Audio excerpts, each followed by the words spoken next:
एक विशाल चमगादड़ एक दुर्लभ शानदार भोजन का आनंद ले रहा है। कुछ मिनट पहले ही उसने बेहद सटीकता से आसमान के अधिपति का घोंसला ढूंढ लिया था। जैसे ही उसे लगा कि चोरी बिल्कुल परफेक्ट है, तभी घाटी को चीरती तेज आवाज गूंजी और इसमें शक नहीं, यह उसके लिए मौत के फरमान का ऐलान था। अलार्म बजा, सहज प्रवृत्ति ने सब संभाला और पीछा शुरू हुआ। गरुड़ वायु धाराओं के सहारे ताकतवर और सटीक था।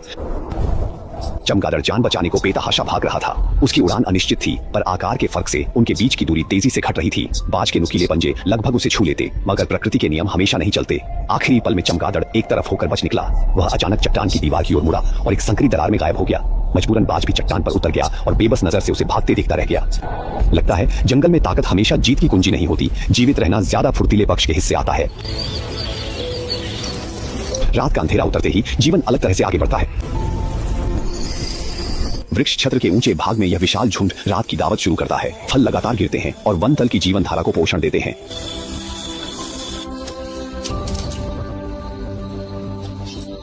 अंधेरे में एक और शिकारी चुपचाप प्रकट होता है, एक विशाल अजगर। वह गंध का पीछा करते हुए आया और उसने सबसे पहले जो शिकार देखा वह एक पेंगोलिन था। पेंगोलिन का शरीर कठोर शल्कों से ढका होता है, इसलिए अगर विशाल अजगर पीछा करते हुए बिल तक पहुंच भी जाए तो उसका खाली हाथ लौटना तय है। उसे मजबूरन पीछे हटना पड़ता है।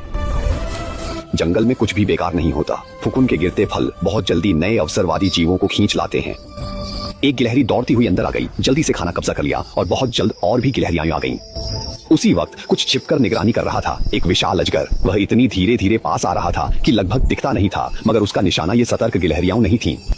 दरअसल वह पेड़ों की छतरी के भीतर और गहराई तक चुपके से जाना चाहता था, क्योंकि वहां झुंड ज्यादा निश्चिंत था। शुरू में सब कुछ सामान्य था, फिर अचानक ठहराव आया और एक खामोश सी तनाव भरी भावना फैलने लगी। तभी अचानक सब कुछ फूट पड़ा। एक तेज झपट्टा मारता हमला, पंखों की जोरदार फड़फड़ाहट। झुंड चारों दिशाओं में बिखर गया और पल भर में रात के अंधेरे में गायब हो गया।